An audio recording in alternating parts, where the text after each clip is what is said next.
भारत विश्व का सबसे बड़ा लोकतंत्र है।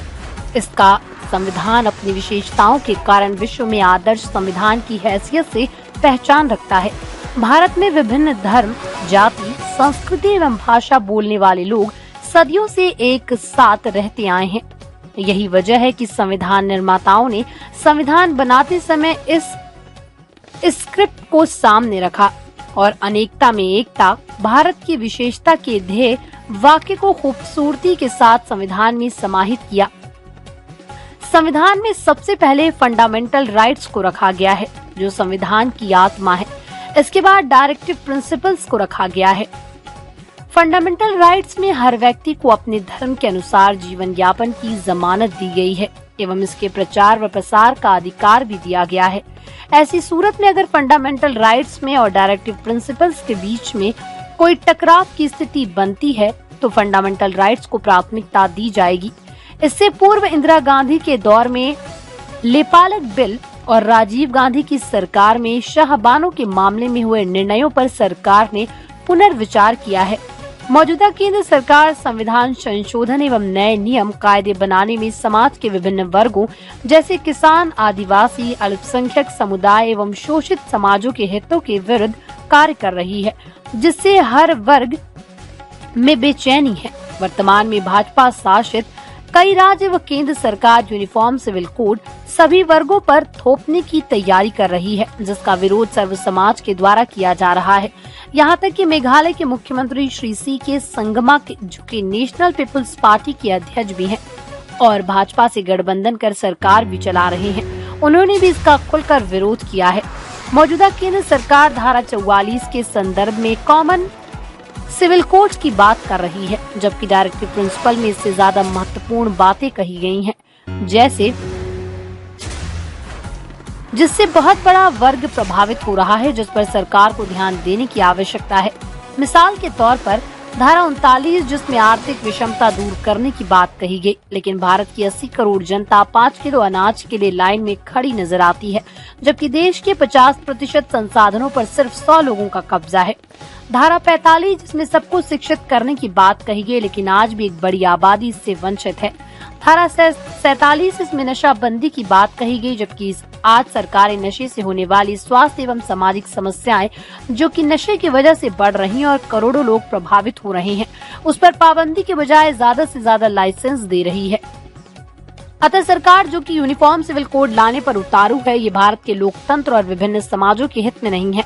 यहाँ पर मौजूद विभिन्न समाजों एवं धर्मों से उपस्थित जिम्मेदार इस कदम का कड़ा विरोध करते हैं एवं केंद्र सरकार से आशा करते हैं कि उन चीजों की तरफ जिनमें से कुछ की तरफ ऊपर निशानदेही की गई और ध्यान केंद्रित करें जो सबके लिए वास्तव में हितकारी हो।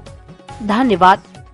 शब्बीर खान, राजस्थान मुस्लिम फोरम, राजा राम मील, जाट महासभा राजस्थान, केसी घुमरिया, आदिवासी विकास परिषद राजस्थान, हाफिज मंजूर अली खान, जमीयत उलमाए हिंद राजस्थान, मोहम्मद नाजिमुद्दीन, जमात इस्लामी हिंद राजस्थान, फादर विजय पाल, मसीह शक्ति समिति राजस्थान, TC राहुल, अध्यक्ष बौद्ध महासभा दया Singh, Sikh Samaj Sawai Singh, forum for democracy and communal amity, Abdul Latif Arko, Dalit Muslim Ekta Manch, doctor Indraraj Singh Meghwal, Meghwal Mahasabha Rajasthan, Maulana Nazish Akbar Imam, Shia Muslim समुदाय, GL Verma, Ambedkar welfare society, advocate Shahid Hasan, bar council Rajasthan, doctor Dashrath Singh Hinuniya, Ambedkarite party of India Rajasthan, Mohanlal Bairwa, Azad Samaj party, Waqar Ahmad, welfare party of India Rajasthan, doctor Gajendra Singh Heda, Rajasthan democratic front, Muzammil Rizvi, association for protection of civil, Shaukat Qureshi, all India Jamatul Quraish, advocate Mujahid Naqvi, all India Milli council. मुसलमानों के साथ साथ tribals को भी इससे काफ़ी disturbance होगा। Tribals के कस्टमरी लॉज हैं जो हज़ारों साल से परंपरागत तरीके से चले आ रहे हैं, उनको जो है फिर एकदम से तवज्जो मिलेगी नहीं, वो एकदम ख़त्म हो जाएंगे। फॉर एग्जांपल आप देखिए कि मेघालय में जो सबसे छोटी लड़की है उसको संपत्ति का अधिकार मिलता है, ठीक है। झारखंड में जो है ज्येष्ठ पुत्र को कुछ ज़्यादा हक मिलता है। मैं ये नहीं कह रहा कि बिल्कुल ठीक है, लड़कियों को अधिकार मिलना चाहिए, मैं उसके खिलाफ नहीं हूँ, लेकिन जो बहुत सी चीज़ें ऐसी हैं, जैसे हिंदू मैरिज एक्ट ट्राइबल्स पे लागू नहीं होता है, उसी को लेके ये प्रतिभा जो मैडम हैं, न्यायाधीश हैं, उसने एक टिप्पणी की है कि भाई ये कॉमन सिविल कोड लाना चाहिए, उसको पकड़ के सरकार शुरू हो गई। लेकिन इनको ये देखना चाहिए कि ये चीज़ 2018 में चौहान साहब के नेतृत्व में लॉ कमीशन ऑलरेडी रिजेक्ट कर चुका है। उन्होंने ये बोला कि ये न तो डिजायरेबल है न फिजिबल है, इसकी ज़रूरत भी नहीं है और ये संभव भी नहीं है, क्योंकि भारत अनेकताओं में एकता वाला देश है। यहाँ हर धर्म जाति सबको सम्मान दिया गया है और स्वतंत्रता दी गई है। तो फिर ये ज़बरदस्ती का पंगा क्यों? अब मंशा बिल्कुल साफ है। मंशा इसमें ये है कि पोलराइजेशन किया जाए और चुनाव जीता जाए, क्योंकि सरकार जो है रोज़गार देने में नाकाम रही है। 45 साल में बेरोजगारी हाईएस्ट लेवल पे है, महंगाई आसमान छू रही, आपको पता है क्या हाल है।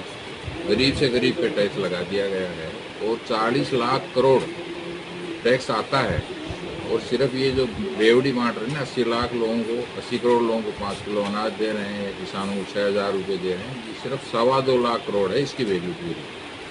तो ये बेवकूफ़ बना रहे हैं। तो जो मेन मुद्दे हैं, महंगाई है, बेरोजगारी है, या आप देखिए कि सारी संस्थाओं को बेचते जा रहे हैं। और जो 39 सेक्शन में कहा गया है कि सरकारी संसाधन का बराबर विभाजन होना चाहिए, उसके बजाय ये उल्टा कर रहे हैं, ये अपने मित्रों को सब कुछ सौंप रहे हैं। और मैं तो कहूँगा कि उनकी जो पोल खुली है अभी, उसको डाइवर्ट करने के लिए भी ये ऊपर छोड़ा गया है, क्योंकि उसमें सरकार डायरेक्ट इन्वॉल्व हो रही है। आप बताइए, सुप्रीम कोर्ट की कमेटी ने ये कह दिया है कि सब अपेरेंटली इसमें शेयर खरीद बेच में कुछ गड़बड़ नहीं लग रहा।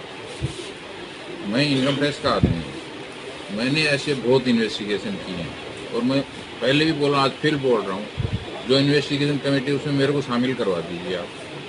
मैं देश को 1 महीने में बता दूंगा कि क्या गड़बड़ हुई है, कैसे हुई है, किसने इंक्वायरी की, कि जो फॉरेन से हज़ारों करोड़ रुपए आए हैं टैक्स हेवन से, किसकी कंपनी है, कौन उनमें पार्टनर हैं, शेयर कैपिटल, शेयर प्रीमियम, और जो लोन अनसिक्योर्ड लोन आए हैं उनकी हैसियत क्या है, अडानी से संबंध क्या है उनका, इसके बारे में इंक्वायरी